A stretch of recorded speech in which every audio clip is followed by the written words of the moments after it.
Sacramentos y liturgia. Resúmenes del Catecismo de la Iglesia Católica.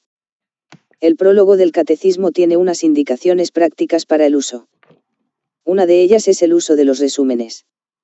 En su número 22 lo explica así textualmente: al final de cada unidad temática, una serie de textos breves resumen en fórmulas condensadas lo esencial de la enseñanza. Estos resúmenes tienen como finalidad ofrecer sugerencias para fórmulas sintéticas y memoraísables en la catequesis de cada lugar. La segunda parte del Catecismo, la celebración del misterio cristiano, tiene 12 resúmenes con 97 números en total que ofrecemos textualmente aquí, como anexo, a modo de resumen general de nuestra materia. Segunda parte, la celebración del misterio cristiano. Primera sección, la economía sacramental. Capítulo primero, el misterio pascual en el tiempo de la Iglesia. Artículo 1, la liturgia, obra de la Santísima Trinidad. Primer resumen. 1110 en la liturgia de la Iglesia, Dios Padre es bendecido y adorado como la fuente de todas las bendiciones de la creación y de la salvación, con las que nos ha bendecido en su Hijo para darnos el espíritu de adopción filial. 1111 La obra de Cristo en la liturgia es sacramental porque su misterio de salvación se hace presente en ella por el poder de su Espíritu Santo, porque su cuerpo, que es la Iglesia, es como el sacramento, signo e instrumento, en el cual el Espíritu Santo dispensa el misterio de la salvación, porque a través de sus acciones litúrgicas, la Iglesia peregrina participa ya, como en primicias, en la liturgia celestial.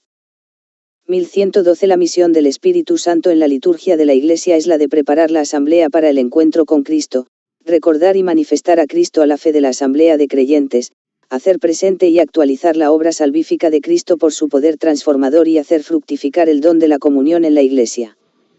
Artículo 2. El misterio pascual en los sacramentos de la Iglesia. Segundo resumen.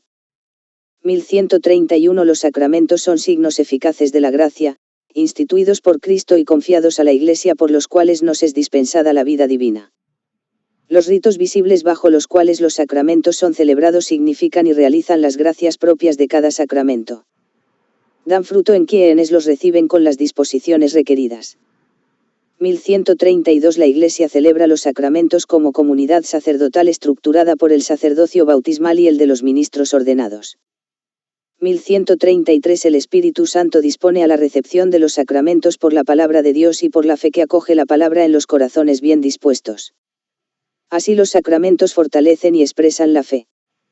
1134 El fruto de la vida sacramental es a la vez personal y eclesial. Por una parte, este fruto es para todo fiel la vida para Dios en Cristo Jesús, por otra parte, es para la Iglesia crecimiento en la caridad y en su misión de testimonio. Capítulo segundo, la celebración sacramental del misterio pascual. Artículo 1, celebrar la liturgia de la Iglesia. Tercer resumen. 1187 La liturgia es la obra de Cristo total, cabeza y cuerpo. Nuestro sumo sacerdote la celebra sin cesar en la liturgia celestial, con la Santa Madre de Dios, los apóstoles, todos los santos y la muchedumbre de seres humanos que han entrado ya en el reino. 1188 En una celebración litúrgica, toda la asamblea es liturgo, cada cual según su función. El sacerdocio bautismal es el sacerdocio de todo el cuerpo de Cristo. Pero algunos fieles son ordenados por el sacramento del orden sacerdotal para representar a Cristo como cabeza del cuerpo. 1189 La celebración litúrgica comprende signos y símbolos que se refieren a la creación, luz, agua, fuego, a la vida humana, lavar, ungir, partir el pan, y a la historia de la salvación, los ritos de la Pascua. Insertos en el mundo de la fe y asumidos por la fuerza del Espíritu Santo, estos elementos cósmicos, estos ritos humanos, estos gestos del recuerdo de Dios se hacen portadores de la acción salvífica y santificadora de Cristo. 1190 La liturgia de la palabra es una parte integrante de la celebración. El sentido de la celebración es expresado por la palabra de Dios que es anunciada y por el compromiso de la fe que responde a ella. 1191 El canto y la música están en estrecha conexión con la acción litúrgica. Criterios para un uso adecuado de ellos son, la belleza expresiva de la oración, la participación unánime de la asamblea, y el carácter sagrado de la celebración.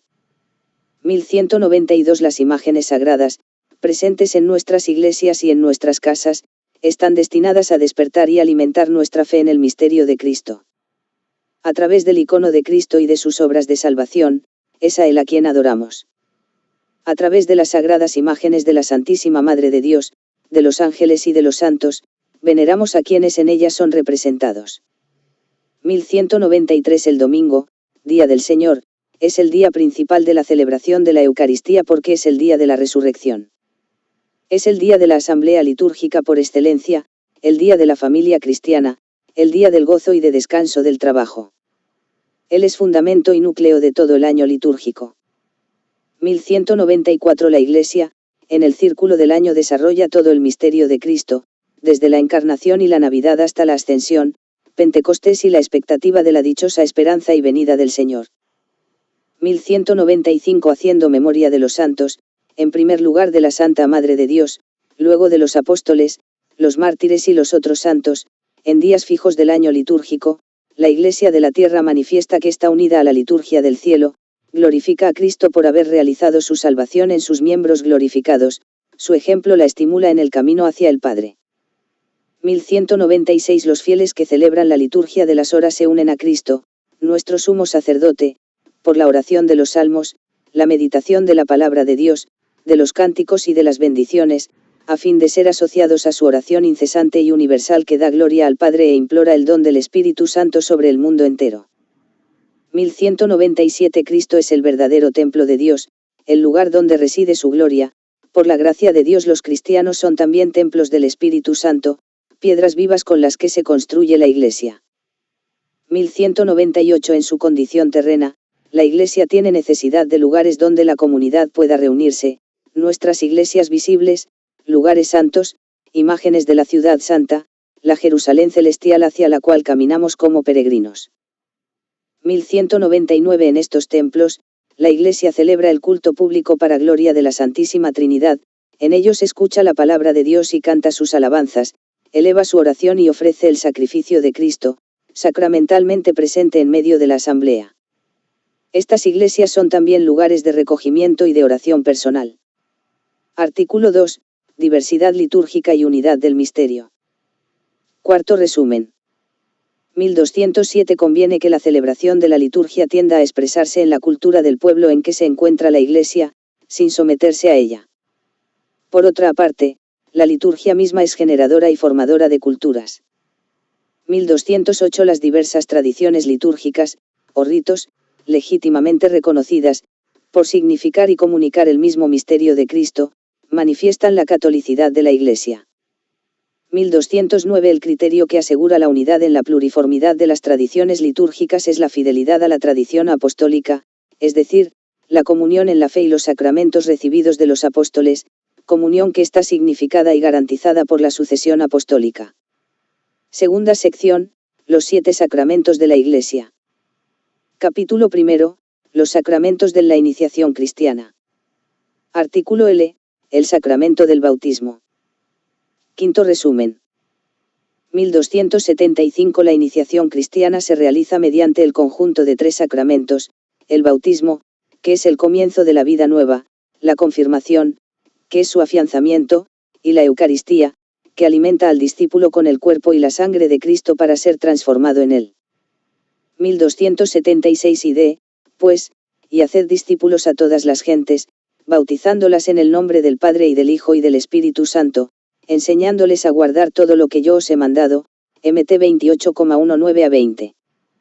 1277. El bautismo constituye el nacimiento a la vida nueva en Cristo. Según la voluntad del Señor, es necesario para la salvación, como lo es la Iglesia misma, a la que introduce el bautismo. 1278. El rito esencial del bautismo consiste en sumergir en el agua al candidato o derramar agua sobre su cabeza, pronunciando la invocación de la Santísima Trinidad, es decir, del Padre, del Hijo y del Espíritu Santo. 1279. El fruto del bautismo, o gracia bautismal, es una realidad rica que comprende, el perdón del pecado original y de todos los pecados personales, el nacimiento a la vida nueva, por la cual el hombre es hecho hijo adoptivo del Padre, miembro de Cristo, templo del Espíritu Santo. Por la acción misma del bautismo, el bautizado es incorporado a la Iglesia, cuerpo de Cristo, y hecho partícipe del sacerdocio de Cristo. 1280 El bautismo imprime en el alma un signo espiritual indeleble, el carácter, que consagra al bautizado al culto de la religión cristiana. Por razón del carácter, el bautismo no puede ser reiterado. 1281 Los que padecen la muerte a causa de la fe, los catecúmenos y todos los hombres que, bajo el impulso de la gracia, sin conocer la Iglesia, buscan sinceramente a Dios y se esfuerzan por cumplir su voluntad, pueden salvarse aunque no hayan recibido el bautismo. 1282 Desde los tiempos más antiguos, el bautismo es dado a los niños, porque es una gracia y un don de Dios que no suponen méritos humanos, los niños son bautizados en la fe de la Iglesia. La entrada en la vida cristiana da acceso a la verdadera libertad. 1283 En cuanto a los niños muertos sin bautismo, la liturgia de la Iglesia nos invita a tener confianza en la misericordia divina y a orar por su salvación. 1284 En caso de necesidad, toda persona puede bautizar, con tal que tenga la intención de hacer lo que hace la Iglesia, y que derrame agua sobre la cabeza del candidato diciendo, yo te bautizo en el nombre del Padre y del Hijo y del Espíritu Santo. Artículo 2. El sacramento de la confirmación. Sexto resumen. 1315 Al enterarse los apóstoles que estaban en Jerusalén de que Samaria había aceptado la palabra de Dios, les enviaron a Pedro y a Juan. Estos bajaron y oraron por ellos para que recibieran el Espíritu Santo, pues todavía no había descendido sobre ninguno de ellos, únicamente habían sido bautizados en el nombre del Señor Jesús. Entonces les imponían las manos y recibían el Espíritu Santo.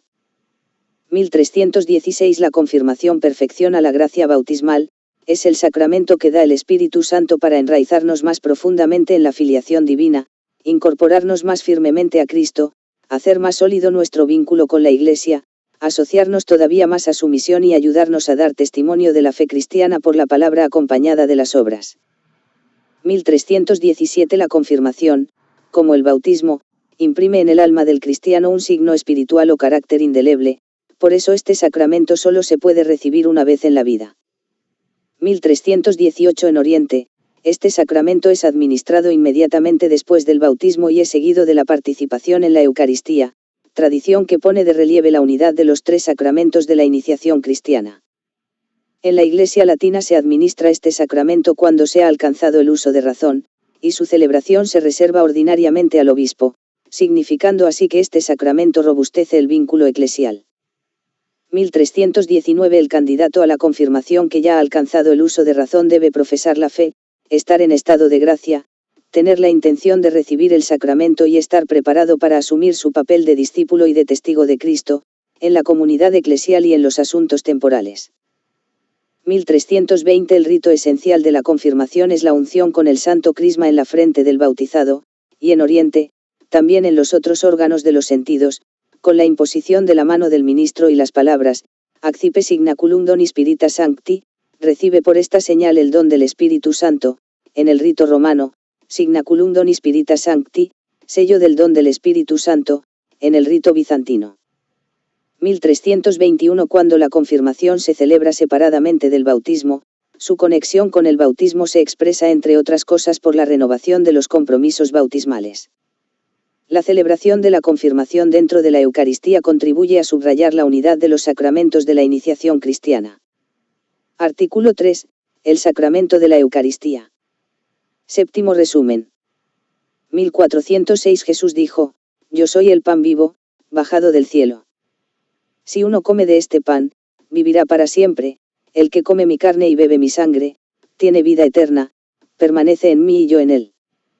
1407 La Eucaristía es el corazón y la cumbre de la vida de la Iglesia, pues en ella Cristo asocia su Iglesia y todos sus miembros a su sacrificio de alabanza y acción de gracias ofrecido una vez por todas en la cruz a su Padre. Por medio de este sacrificio derrama las gracias de la salvación sobre su cuerpo, que es la Iglesia. 1408 La celebración eucarística comprende siempre, la proclamación de la palabra de Dios, la acción de gracias a Dios Padre por todos sus beneficios, sobre todo por el don de su Hijo, la consagración del pan y del vino y la participación en el banquete litúrgico por la recepción del cuerpo y de la sangre del Señor. Estos elementos constituyen un solo y mismo acto de culto. 1409 La Eucaristía es el memorial de la Pascua de Cristo, es decir, de la obra de la salvación realizada por la vida, la muerte y la resurrección de Cristo, obra que se hace presente por la acción litúrgica. 1410 es Cristo mismo, sumo sacerdote y eterno de la nueva alianza, quien, por el ministerio de los sacerdotes, ofrece el sacrificio eucarístico. Y es también el mismo Cristo, realmente presente bajo las especies del pan y del vino, la ofrenda del sacrificio eucarístico.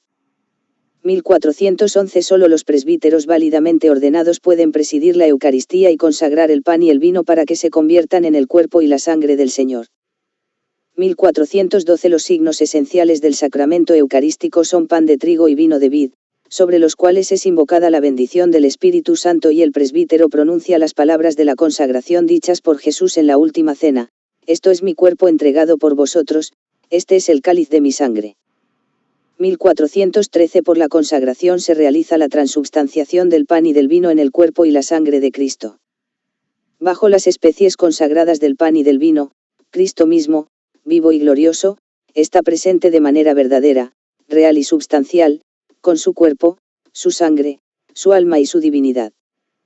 1414 En cuanto sacrificio, la Eucaristía es ofrecida también en reparación de los pecados de los vivos y los difuntos, y para obtener de Dios beneficios espirituales o temporales. 1415 El que quiere recibir a Cristo en la comunión eucarística debe hallarse en estado de gracia. Si uno tiene conciencia de haber pecado mortalmente, no debe acercarse a la Eucaristía sin haber recibido previamente la absolución en el sacramento de la penitencia. 1416 La Sagrada Comunión del cuerpo y de la sangre de Cristo acrecienta la unión del comulgante con el Señor, le perdona los pecados veniales y lo preserva de pecados graves. Puesto que los lazos de caridad entre el comulgante y Cristo son reforzados, la recepción de este sacramento fortalece la unidad de la Iglesia, cuerpo místico de Cristo. 1417 La Iglesia recomienda vivamente a los fieles que reciban la Sagrada Comunión cuando participan en la celebración de la Eucaristía, y les impone la obligación de hacerlo al menos una vez al año. 1418 Puesto que Cristo mismo está presente en el sacramento del altar, es preciso honrarlo con culto de adoración. La visita al Santísimo Sacramento es una prueba de gratitud, un signo de amor y un deber de adoración hacia Cristo, nuestro Señor. 1419 Cristo, que pasó de este mundo al Padre, nos da en la Eucaristía la prenda de la gloria que tendremos junto a Él.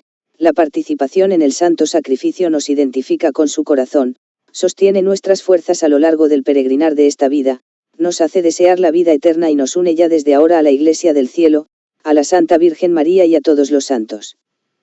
Capítulo 2. Los sacramentos de curación. Artículo 4. El sacramento de la penitencia y de la reconciliación. Octavo resumen. 1485 En la tarde de Pascua, el Señor Jesús se mostró a sus apóstoles y les dijo: recibid el Espíritu Santo. A quienes perdonéis los pecados, les quedan perdonados, a quienes se los retengáis, les quedan retenidos. 1486 El perdón de los pecados cometidos después del bautismo es concedido por un sacramento propio llamado sacramento de la conversión, de la confesión, de la penitencia o de la reconciliación. 1487 Quien peca lesiona el honor de Dios y su amor, su propia dignidad de hombre llamado a ser hijo de Dios y el bien espiritual de la Iglesia, de la que cada cristiano debe ser una piedra viva. 1488 A los ojos de la fe, ningún mal es más grave que el pecado y nada tiene peores consecuencias para los pecadores mismos, para la Iglesia y para el mundo entero. 1489 Volver a la comunión con Dios, después de haberla perdido por el pecado, es un movimiento que nace de la gracia de Dios, rico en misericordia y deseoso de la salvación de los hombres. Es preciso pedir este don precioso para sí mismo y para los demás. 1490 El movimiento de retorno a Dios, llamado conversión y arrepentimiento, implica un dolor y una aversión respecto a los pecados cometidos, y el propósito firme de no volver a pecar. La conversión, por tanto, mira al pasado y al futuro, se nutre de la esperanza en la misericordia divina. 1491 El sacramento de la penitencia está constituido por el conjunto de 3 actos realizados por el penitente, y por la absolución del sacerdote. Los actos del penitente son, el arrepentimiento, la confesión o manifestación de los pecados al sacerdote y el propósito de realizar la reparación y las obras de penitencia. 1492 El arrepentimiento, llamado también contrición, debe estar inspirado en motivaciones que brotan de la fe. Si el arrepentimiento es concebido por amor de caridad hacia Dios, se le llama perfecto; si está fundado en otros motivos se le llama imperfecto. 1493 El que quiere obtener la reconciliación con Dios y con la Iglesia debe confesar al sacerdote todos los pecados graves que no ha confesado aún y de los que se acuerda tras examinar cuidadosamente su conciencia. Sin ser necesaria, de suyo, la confesión de las faltas veniales está recomendada vivamente por la Iglesia. 1494 El confesor impone al penitente el cumplimiento de ciertos actos de satisfacción o de penitencia, para reparar el daño causado por el pecado y restablecer los hábitos propios del discípulo de Cristo. 1495 Solo los sacerdotes que han recibido de la autoridad de la Iglesia la facultad de absolver pueden ordinariamente perdonar los pecados en nombre de Cristo. 1496 Los efectos espirituales del sacramento de la penitencia son: la reconciliación con Dios por la que el penitente recupera la gracia. La reconciliación con la Iglesia. La remisión de la pena eterna contraída por los pecados mortales. La remisión, al menos en parte, de las penas temporales, consecuencia del pecado. La paz y la serenidad de la conciencia, y el consuelo espiritual. El acrecentamiento de las fuerzas espirituales para el combate cristiano. 1497 La confesión individual e íntegra de los pecados graves seguida de la absolución es el único medio ordinario para la reconciliación con Dios y con la Iglesia. 1498 Mediante las indulgencias, los fieles pueden alcanzar para sí mismos y también para las almas del purgatorio la remisión de las penas temporales, consecuencia de los pecados. Artículo 5. La unción de los enfermos. Noveno resumen. 1526 ¿Está enfermo alguno entre vosotros? Llame a los presbíteros de la Iglesia, que oren sobre él y le unjan con óleo en el nombre del Señor. Y la oración de la fe salvará al enfermo, y el Señor hará que se levante, y si hubiera cometidos pecados, le serán perdonados. 1527 El sacramento de la unción de los enfermos tiene por fin conferir una gracia especial al cristiano que experimenta las dificultades inherentes al estado de enfermedad grave o de vejez. 1528 El tiempo oportuno para recibir la santa unción llega ciertamente cuando el fiel comienza a encontrarse en peligro de muerte por causa de enfermedad o de vejez. 1529 Cada vez que un cristiano cae gravemente enfermo puede recibir la santa unción, y también cuando, después de haberla recibido, la enfermedad se agrava. 1530 Solo los sacerdotes, presbíteros y obispos, pueden administrar el sacramento de la unción de los enfermos. Para conferirlo emplean óleo bendecido por el obispo, o, en caso necesario, por el mismo presbítero que celebra. 1531 Lo esencial de la celebración de este sacramento consiste en la unción en la frente y las manos del enfermo, en el rito romano, o en otras partes del cuerpo, en Oriente, unción acompañada de la oración litúrgica del sacerdote celebrante que pide la gracia especial de este sacramento. 1532 La gracia especial del sacramento de la unción de los enfermos tiene como efectos: la unión del enfermo a la pasión de Cristo, para su bien y el de toda la Iglesia. El consuelo, la paz y el ánimo para soportar cristianamente los sufrimientos de la enfermedad o de la vejez.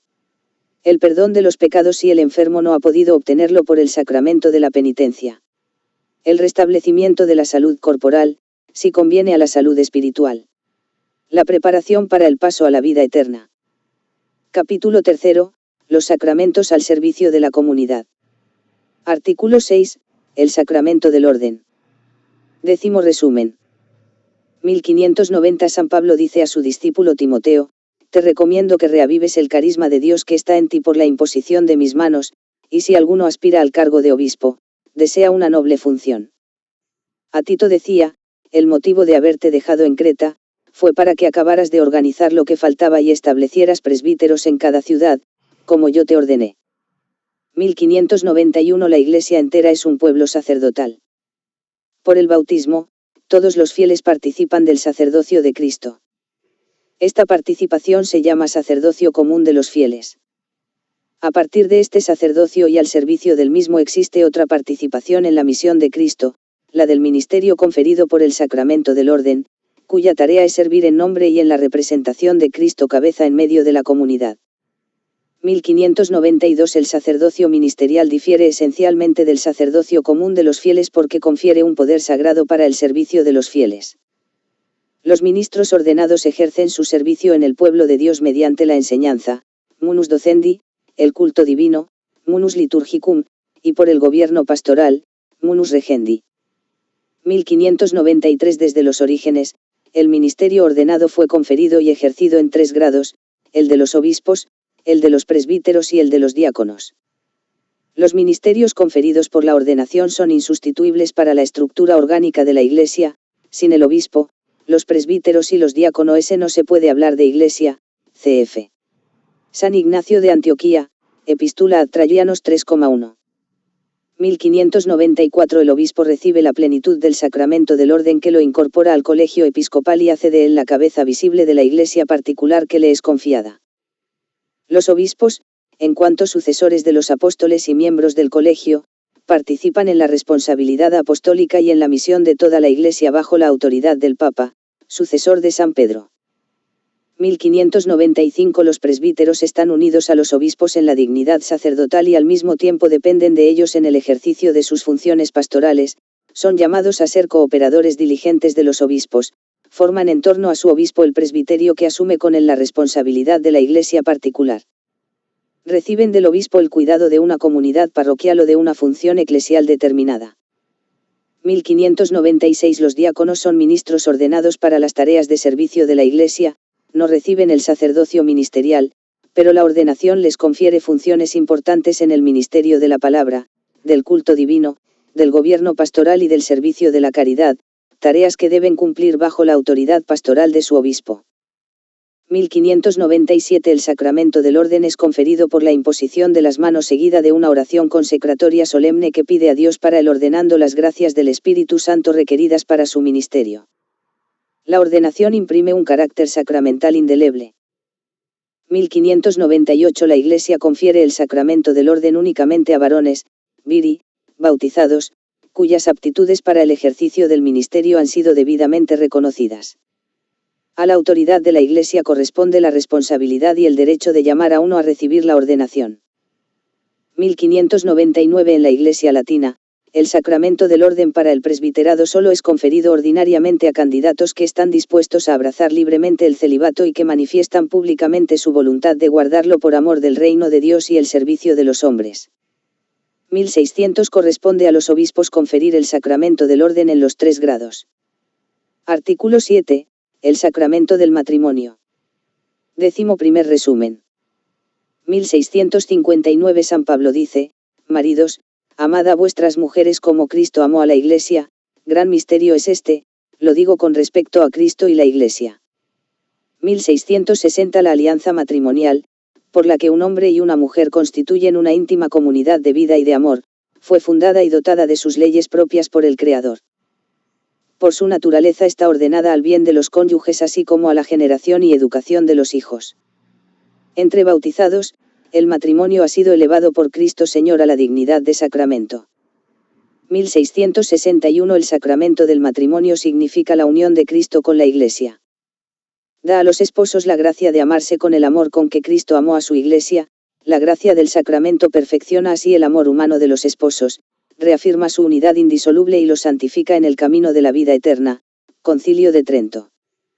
1662. El matrimonio se funda en el consentimiento de los contrayentes, es decir, en la voluntad de darse mutua y definitivamente con el fin de vivir una alianza de amor fiel y fecundo. 1663. Dado que el matrimonio establece a los cónyuges en un estado público de vida en la Iglesia, la celebración del mismo se hace ordinariamente de modo público, en el marco de una celebración litúrgica, ante el sacerdote, o el testigo cualificado de la Iglesia, los testigos y la asamblea de los fieles.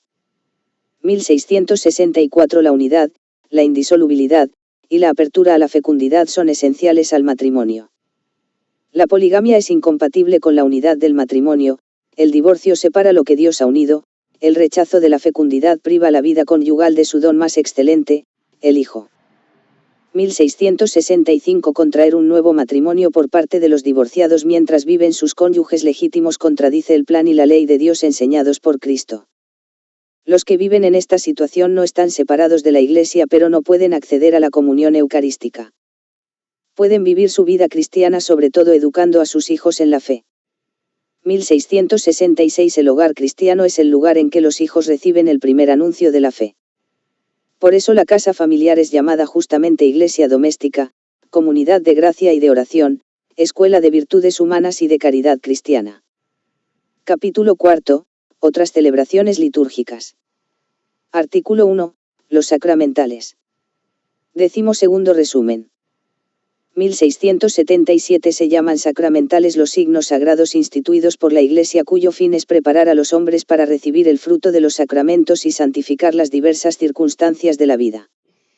1678 Entre los sacramentales, las bendiciones ocupan un lugar importante. Comprenden a la vez la alabanza de Dios por sus obras y sus dones, y la intercesión de la Iglesia para que los hombres puedan hacer uso de los dones de Dios según el espíritu de los Evangelios. 1679 Además de la liturgia, la vida cristiana se nutre de formas variadas de piedad popular, enraizadas en las distintas culturas. Esclareciéndolas a la luz de la fe, la Iglesia favorece aquellas formas de religiosidad popular que expresan mejor un sentido evangélico y una sabiduría humana, y que enriquecen la vida cristiana.